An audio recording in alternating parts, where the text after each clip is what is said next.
Hello दोस्तों। Earnings bye stocks में आपका स्वागत है। आज हम आपके सामने लेकर आए हैं आर्टिफिशियल इंटेलिजेंस से रिलेटेड एक बहुत ही शानदार स्टॉक, जिसमें आप एसआईपी मोड में धीरे धीरे बाइंग कर सकते हैं, जिसका नाम है लेटेंट व्यू। ये डाटा एनालिसिस का काम करता है और कंपनीज को data engineering, digital solutions India में और यूनाइटेड स्टेट्स में, यूनाइटेड किंगडम में प्रोवाइड करता है। बस हमारी आपसे एक रिक्वेस्ट है कि जब भी आप एसआईपी मोड में इन्वेस्ट करते हैं तो ऐसा नहीं कि किसी मंथ की एक डेट को चूज़ कर लें और इन्वेस्ट करते जाएं, बल्कि आप शेयर के पैटर्न को समझें। जब भी वो डिप या उसमें सेलिंग आती है तब आप बाइंग करें, जब भी शेयर का प्राइस गिरता है तब आपको बाइंग करनी चाहिए, ताकि आपका एवरेज प्राइस कम हो जाए और धीरे धीरे आपका रिटर्न बढ़ता जाए।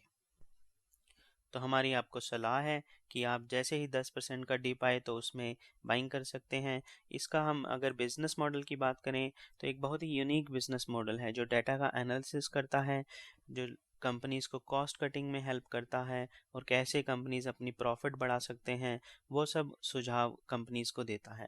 तो इसका एक यूनिक बिजनेस मॉडल है। इसका कंपैरिजन हम मेक माई इंडिया और एमटार ऐसी कंपनियों से कर सकते हैं। तो एक बहुत ही अच्छी यूनिक कंपनी है जो अगले 3 साल के लिए आप अपने पोर्टफोलियो में आपको रखना चाहिए।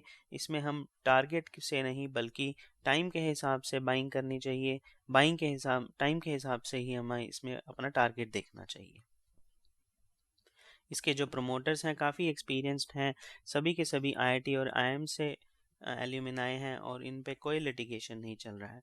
तो बहुत कम कंपनीज ऐसी दिखती हैं जिसमें कोई लिटिगेशन नहीं होता।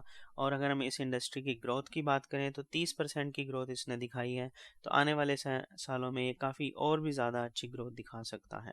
इसका जो फाइनेंशियल ट्रैक रिकॉर्ड है काफ़ी स्ट्रॉन्ग है और इसके जो क्लाइंट्स हैं आईटी कंपनीज हैं यूएस से। तो जब रिसेशन आता है तो आईटी कंपनीज में रिसेशन आता है, बट इस कंपनी में रिसेशन नहीं आता, क्योंकि आईटी कंपनीज इस कंपनी से सुझाव लेती हैं कि कैसे वो अपनी कॉस्ट मिनिमाइजेशन करें और कैसे प्रॉफिट्स को इम्प्रूव करें। तो ये रिसेशन प्रूफ है ये कंपनी, और एक ऐसी कंपनी है जो हमें अपने पोर्टफोलियो में ज़रूर रखनी चाहिए। अगर हम इसके पिछले 6 महीनों के रिटर्न्स की बात करें तो 43.6% के रिटर्न इसने दिए हैं। और अगर हम मैक्सिमम चार्ट देखें तो इसके रिटर्न्स नेगेटिव में हैं, क्योंकि इसका आईपीओ 2021 में आया था और 190 के आसपास इसका प्राइस था आईपीओ प्राइस। उसके बाद ये 700 के आसपास तक गया और उसके बाद इसमें जो है प्रॉफिट बुकिंग स्टार्ट हुई और उसके बाद ये कि कंसोलिडेशन फेज में आया और अब हमें इसमें एक अप मूव दिखाई दे रहा है। तो ये एक बहुत ही अच्छी अपॉर्चुनिटी है बाय करने की। Buy on dips buy on dips में हम इसको एक्यूमुलेट कर सकते हैं। अगर हम इसकी मार्केट कैप देखें तो 9,635 करोड़ है। तो कल को ये लार्ज कैप बनने की दमखम रखता है। अगर हम इसका आरओई देखें और आरओसी देखें तो थोड़ा 20% से कम है, बट इसकी फेस वैल्यू 1 की है, तो कल को ये स्प्लिट नहीं हो सकता है। और इसका जो स्टॉक का पी है वो 80.5 है, जो इंडस्ट्री पी से ज़्यादा है। पर अगर हम देखें तो इसका ईपीएस बढ़ता जा रहा है और आने वाले जो 3 सालों की ग्रोथ है, इस सेक्टर की ग्रोथ है, वो देखते हुए हमें इसके वैल्यूएशंस महंगे महंगे हो सकते हैं, बट भविष्य के लिए वैल्यूएशंस महंगे नहीं हैं। तो हम जैसे ही ये डिप होता है तो हम बाय कर सकते हैं और 3 साल बाद हम इसमें अच्छा खासा रिटर्न निकाल सकते हैं। ये एक डेट फ्री कंपनी है। इसका डेट टू इक्विटी 0.02 है, जो एक ऑलमोस्ट ये डेट फ्री कंपनी है। अगर हम इसके पीई की बात करें तो 98.2 से घटकर 79.8 है और ईपीएस 3.79 से बढ़कर 5.86 हो गया है। तो इसका ईपीएस जो अर्निंग पर शेयर है बढ़ता जा रहा है। तो आगे आने वाले सालों में जब और ज़्यादा ग्रोथ होगी तो अर्निंग पर शेयर और ज़्यादा बढ़ेगा और स्टॉक हमें जो है भागता हुआ नज़र आएगा। अगर हम इसके सेल्स की बात करें तो मार्च 2013 में 21 करोड़ की सेल्स थी, जो मार्च 2023 में बढ़कर 264 करोड़ हो गई है और इस साल 279 करोड़ ये सेल्स दिखा चुका है। अगर हम नेट प्रॉफिट देखें तो 6 करोड़ 2013 में प्रॉफिट था, जो बढ़कर 2023 में 117 हो गया है और इस साल 120 करोड़ का प्रॉफिट ये हमें दिखा चुका है। तो काफ़ी अच्छी ग्रोथ हमें इसमें दिखाई दी है और आने वाले सालों में और ज़्यादा ग्रोथ हमें इसमें देखने को मिल सकती है। अगर हम इसके सेल्स ग्रोथ की बात करें और प्रॉफिट ग्रोथ की बात करें तो पिछले 3, 5 और 10 सालों में काफ़ी अच्छी परसेंटेज है।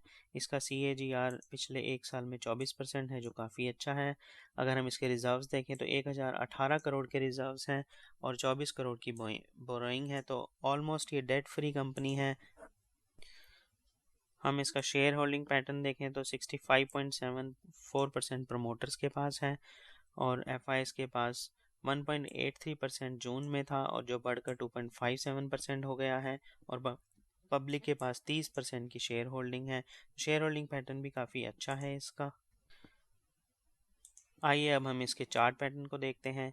इसकी लिस्टिंग के बाद इसमें काफ़ी अच्छा गेन हुआ और उसके बाद प्रॉफिट बुकिंग हुई, तो ये घटकर काफ़ी 300 के आसपास आ गया, और उसके बाद इसकी कंसोलिडेशन हुई काफ़ी टाइम तक, और अब ये इसका जो ट्रेंड है वो अप की तरफ चला गया है। अप मूव हमें इसमें दिख रहा है, और ये जल्द ही हमें एक ब्रेकआउट लेता हुआ नज़र आएगा। अगर हम इसमें SIP मोड में अगर 3 सालों का नज़रिया रखते हैं तो हम काफ़ी अच्छी एक्यूमुलेशन इसमें क्वांटिटी कर सकते हैं, और जैसे ही ये प्रॉफिट हमें दिखाएगा तो एक नोट छापने की मशीन की तरह हमें ये हो जाएगा।